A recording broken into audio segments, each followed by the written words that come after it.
Bet. All right, thank you. I'm gonna wait like a little bit. I'm gonna wait like a few more minutes. I know I said I was coming at 6. I got caught up at work, so I'm gonna give it a few minutes. See whoever's trying to pull up, whatever. I'm gonna give it a few minutes. Yo, what's good, Jawan? What's good, Jawan? What's poppin'? What's poppin'?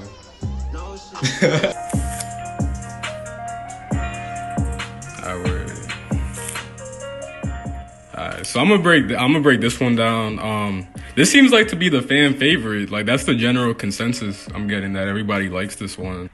If not, then yeah, this right here.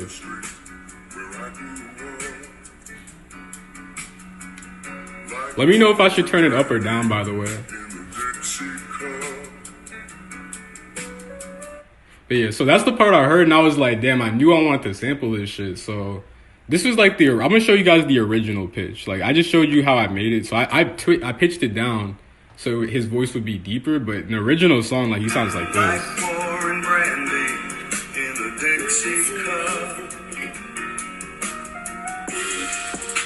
Right? So, and I just pitched it down. All right, let me figure out how to undo that. Cool. All right, so yeah, so I heard that. I think that was actually, the main part of the beat, like I definitely chose to use that sample first. Like this, I chose to add in as a chorus. I thought it'd be a good chorus. Like I like what he was saying. And yeah, and also if you guys haven't noticed, so like the original song is called Ashes to Ashes. And I used to have like a flower theme, like going on with my whole beat stuff. So that's why I named it Roses Turned Ashes, because I was like, the whole concept to me was, damn, I made a fire beat. Like it's a beautiful beat. So that's Roses. And then the name of the sample already has ashes in it. So I figured I would call it Roses Turned Ashes. So it's like, I just made some heat. Like that shit is on fire. That shit just turned into ashes. So that's the whole thought process behind that. But, and there's the actual main part of the sample. Like this part, like this shit just sounded like something you should sample. Like it just has that old school vibe. Like, for sure, it just has that old school vibe. But yeah, so I did that. I just took that piece of the sample. So yeah.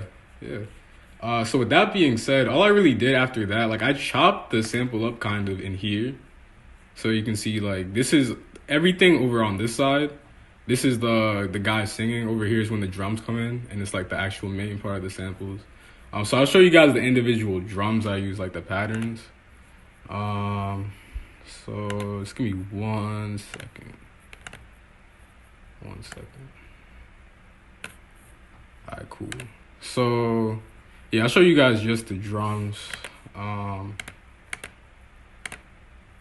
so I started off with this 808. This is like the bass, right here. So I'm just gonna show you guys that, if you can hear it.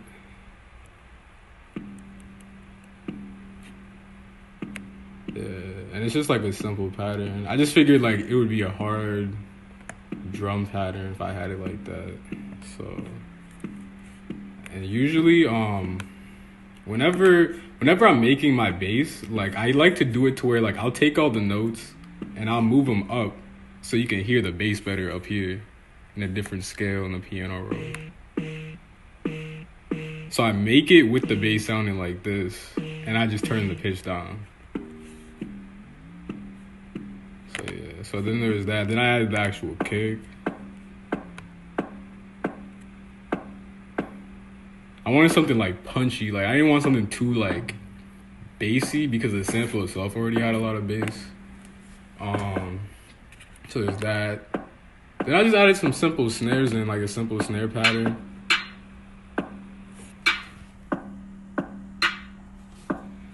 You know what I'm saying? Something light. Like there's really nothing too complex going on with the snares.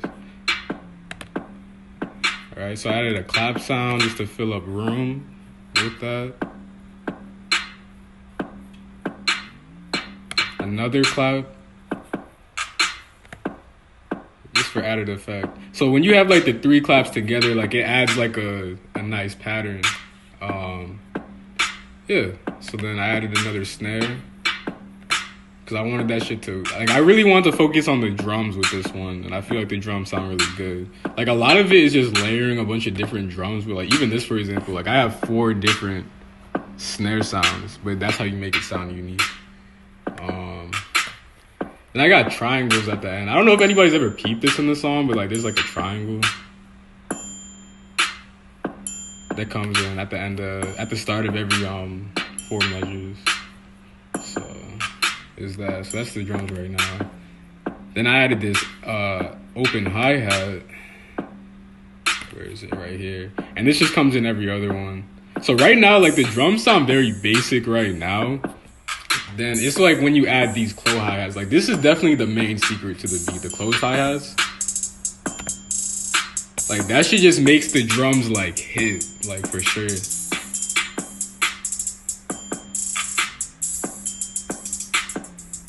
Let me know if anything's too loud, by the way. But yeah, so I got the hi-hats right here. The hi-hats, I wanted to make them like complicated as fuck because I really wanted that to tie the drums together. So I have like I have a row of 6 right here, row of 3s. And down here, like it shows like the volumes of which they hit. So that's why like at some points it sounds like some of these are hitting at like different volumes. Like let me come back here. Like look at this.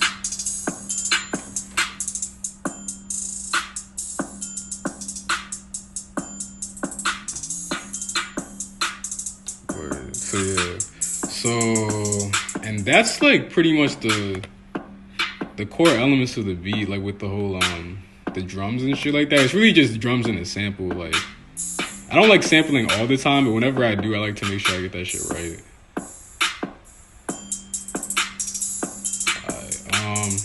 So and then the last few things, I can show you what. So everything with like all the samples and stuff, like that's how you get it to sound like this. Like I have it layered in the song channel to where again, like the first few bars, that's when like the guy's singing the chorus, and then the main part of the sample comes in right over here.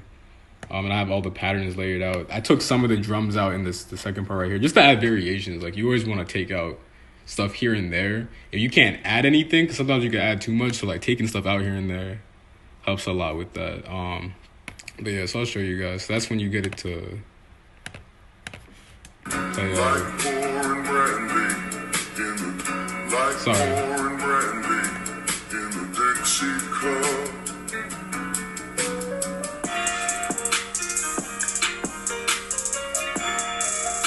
like it just all comes together.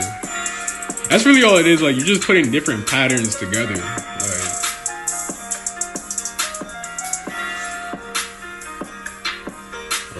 And I knew I wanted to have this shit come in right here, so like brought the sample right back in.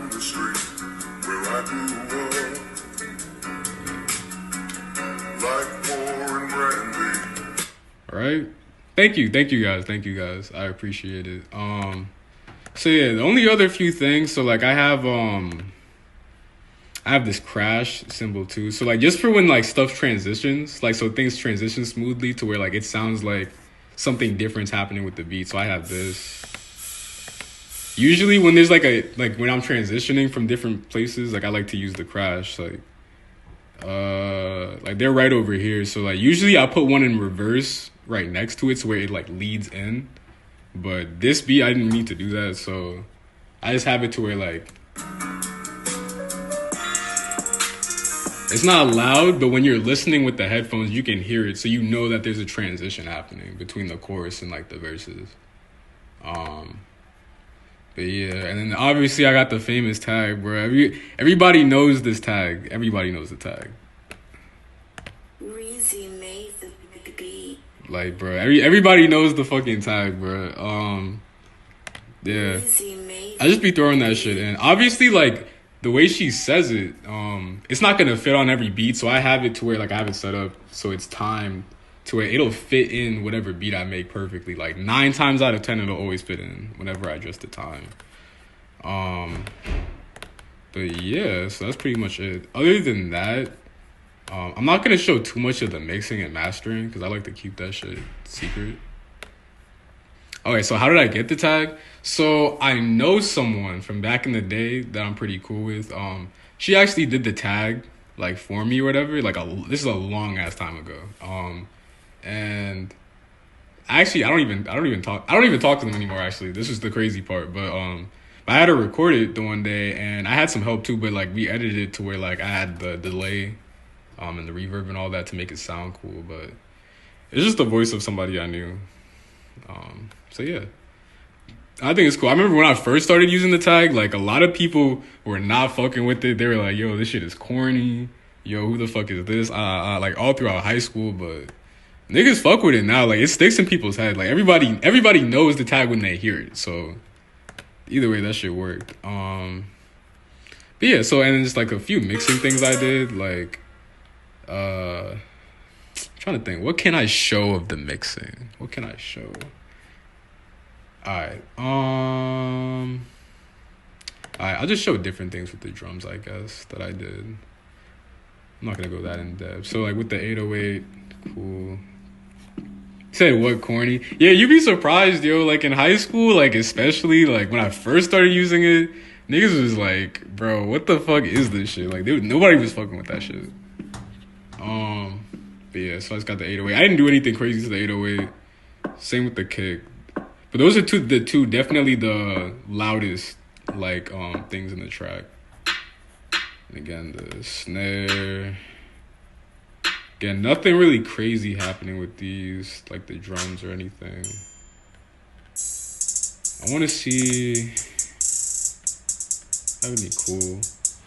I have a weird effect on the hi-hats. Hey, BB, what's up? What's good, BB? I got this little effect on the hi-hats. Like, that's making that shit sound cool.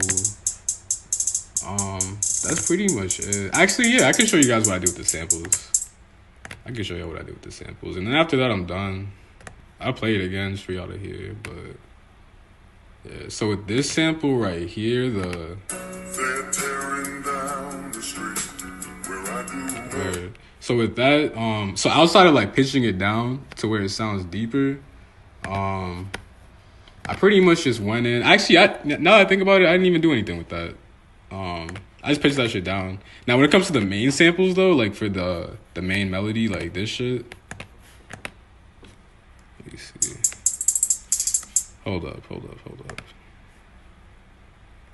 Ah, yeah. When it comes to this shit,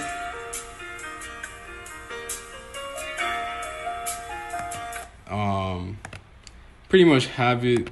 I have a few settings on it, so I took out the bass from the sample. I took out the bass because obviously I'm adding my own bass. Like I'm gonna take the bass out. But yeah. So this is like in the EQ. This is where the bass would be, and I just take that shit out completely. Another thing I have on it is reverb. That's how you make it. You add space, fill it out. Not on the hi-hats. There is reverb on the hi-hats though, but on this, definitely have to add reverb. Like this is how it sounds without. I'll show y'all how it sounds without the reverb. So without the reverb, it sounds like this. You probably won't even be able to hear, but like in the headphones, like you can hear the difference. And you turn on the reverb, and you hear like that little tail at the end of it.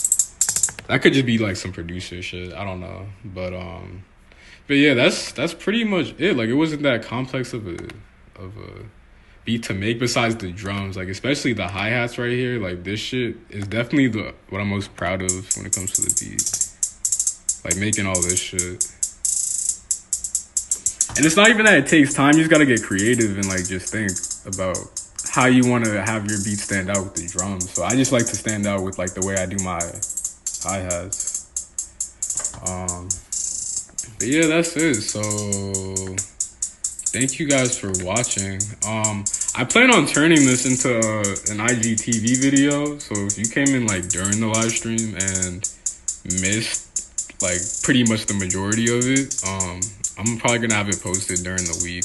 I might also post it on YouTube too. I'm not trying to really use my channel anymore, but we'll see what happens. Damn, K-Sav, bro, you just missed the whole shit, bro. I'm not gonna lie to you, K-Sav.